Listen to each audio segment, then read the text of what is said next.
All right, we're gonna talk through unit 8.1. We're starting confidence intervals.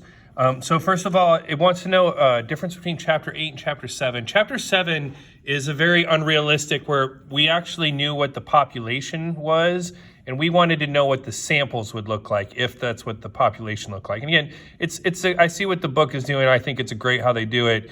That's not very realistic. It's more likely for chapter 8 that we will know only the results from our sample. We'll take a sample, then we will try to infer to the population. So that's where we kind of live, and that's really the whole second semester. All right, so down here, point estimate. Point estimate is the value of the sample statistic. And again, for right here, the results from the sample. So in the sample, they're going to tell us in the problem the results of a sample. That is the point estimate. That's just a term you will need to know. All right, the confidence interval is the interval of plausible values for the parameter. Really, we don't need to get much more into it than that. We'll talk about plausible. Plausible does not mean possible. It doesn't really mean likely either. It's kind of its own thing. It's plausible. It's reasonable is probably about the closest word that I can come up with. But reasonable, or again, it's not really likely. I guess maybe you could say you wouldn't doubt it to happen. Plausible. And when we do the confidence interval, you take that point estimate, the results from the statistic, and then we do plus or minus a margin of error. So again, probably from the election, they said, oh, it's 98 or 9, it wouldn't be that much, 42% plus or minus 3%.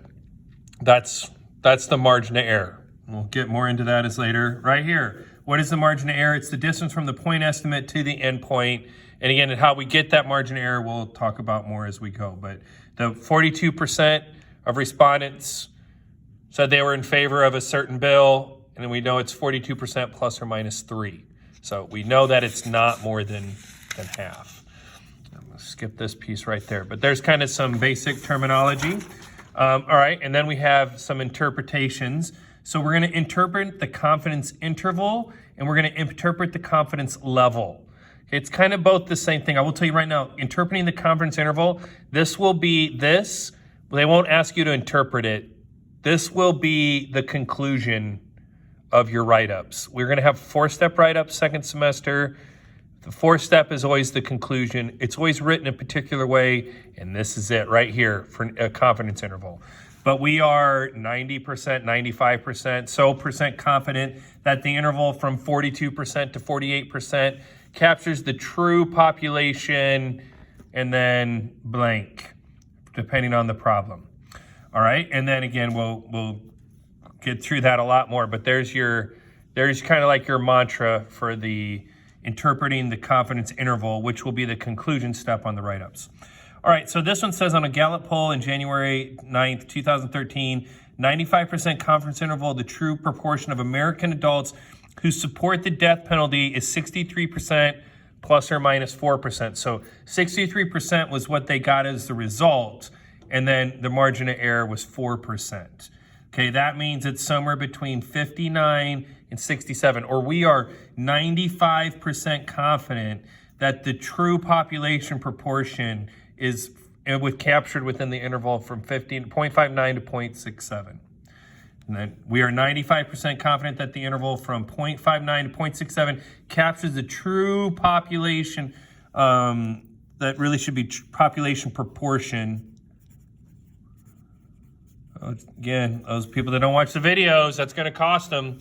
The true population proportion of American adults who support the death penalty.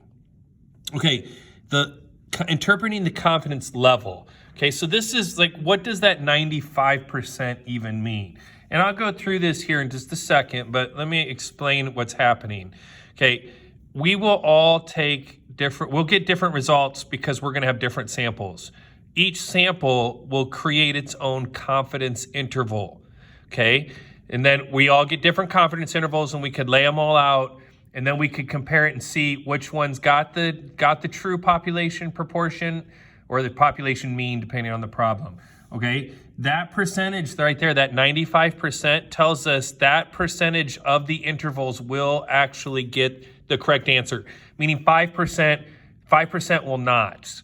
So some of them, I'm going to get some unusual samples. I'm going to take that sample. I'm going to correctly get the confidence interval, but it's going to be incorrect because of my sample. And sampling, that's what happens when we do things around, all that stuff. We're going to get on that right now, okay?